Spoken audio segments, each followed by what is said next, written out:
Mein Großvater war Kurt Messerschmidt. My grandfather, Kurt Messerschmidt, was an architect. In 1911, he built this house, according to his own designs, here in Charlottenburg. Mein Vater, Hans-Peter Messerschmidt, wurde On May the 8th, 1919, my father, Hans-Peter Messerschmidt, was born. He lived in this flat. Even his bar mitzvah he celebrated in this apartment. Some other tenants also joined the bar mitzvah party. The Reich family from the ground floor. Jack Weil is a grandson of theirs. Here in the Gervinusstraße 20a. Here, at 20 Gervinusstraße, my mother Ruth lived from 1920 to 1931, together with her brother Manfred. He was 3 years younger. Their mother Herta and her father Benno. Even a Messerschmidt couple lives here, with Hans-Peter, their son. Not only the parents are friends, also the children Hans-Peter, Manfred and Ruth are playmates. Ruth develops into a sporty young woman who yearns to become a sports teacher. In 1933, it was impossible to receive a suitable sports education. Therefore, she decides to take a job at Ivrea Bank. There she works until her marriage in 1937. Dark clouds gather over the German Jewish population in the 30s. A first outbreak occurs even before Kristallnacht. It's called Polenaktion. 17,000 Jews of Polish origin fall victim to it, including the Reich family. Thus, the entire family ended up in Schbaunchin. The town was at that time still called Benchen. It was located just over the German-Polish border. Their last sign of life came from Krakow. Around the middle of 1940, their further fate can no longer be traced. My mother and Hans-Peter Messerschmidt, the two survivors, find themselves in 1974 at Gervinusstraße. Viele andere Bewohner haben nicht überlebt. Many of the residents did not survive. 20 Gervinusstraße became a so-called Judenhaus in 1939. That meant Jews were expelled from other houses. They were forced to move in here, and then they were deported. An example can be found here, on the third floor, left side. My great-aunt Anna Gutmann lived here 3 years in 1939. She shared this apartment with 2 other ladies until her deportation to Riga. Then an elderly doctor moved in. Ich heiße Eva Kamera. Mein Urgroßvater war Dr. Moritz Steiner. Mit seiner zweiten My name is Eva Kamera. My great-grandfather was Dr. Moritz Steiner. He lived here with his second wife Elfriede from February to October 1942 in this apartment which you're standing in front of today. Years ago, I stood in front of this house in Charlottenburg with very mixed feelings. My great-grandfather Moritz Steiner did not move here voluntarily.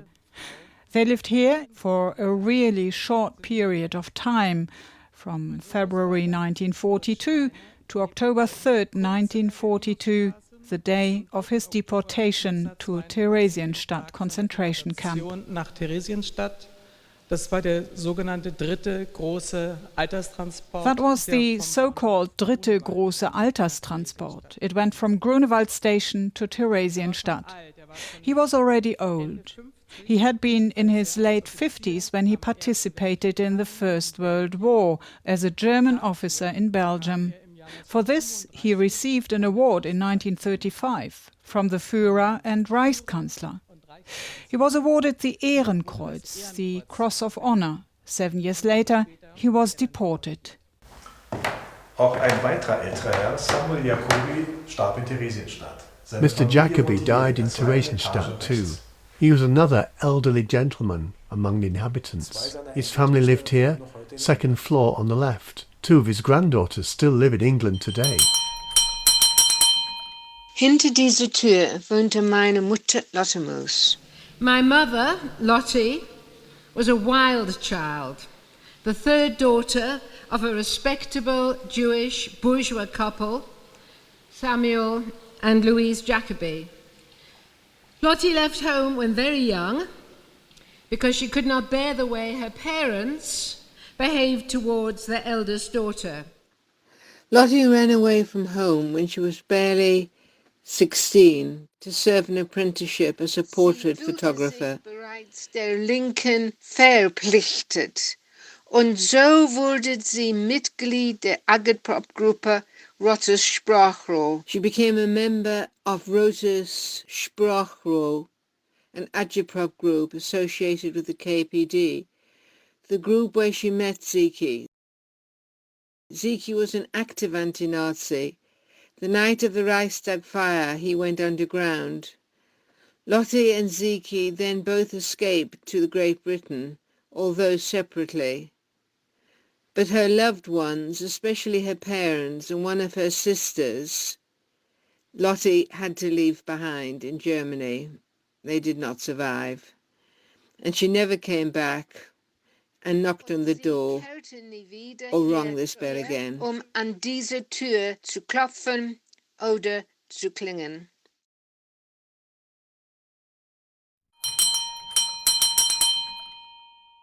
Ich heiße Ruth Parker. Bis zu meinem 10. Lebensjahr habe ich in dieser Wohnung gewohnt. Mein Großvater Samuel Jacoby, meine Großmutter Luise und meine Tante Käthe haben mich hier liebevoll behütet. Nach der Kristallnacht, in der sie meine Schule niederbrannten, hatte ich das große Glück, auf einem Kindertransport zu entkommen.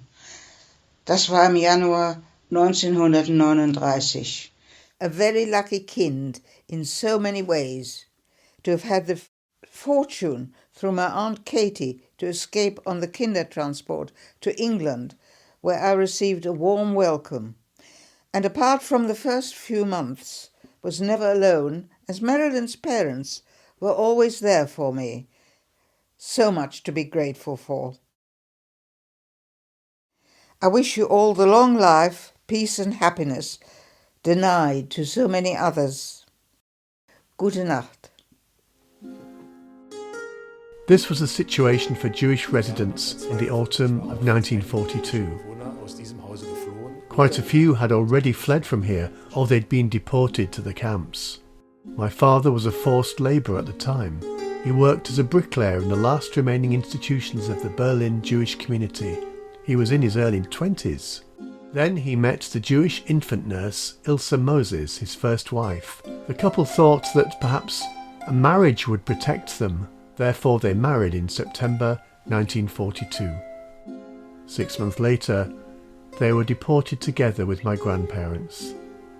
Aus meiner Familie überlebte nur mein Vater Hans-Peter das Dritte Reich. The only one of my family to survive was my father. After the war, he won back my grandfather Kurt's house in court. From time to time we meet. Some of the tenants, descendants from all over the world, and my family. We remember the life stories of the former residents. We don't want any of them to be forgotten.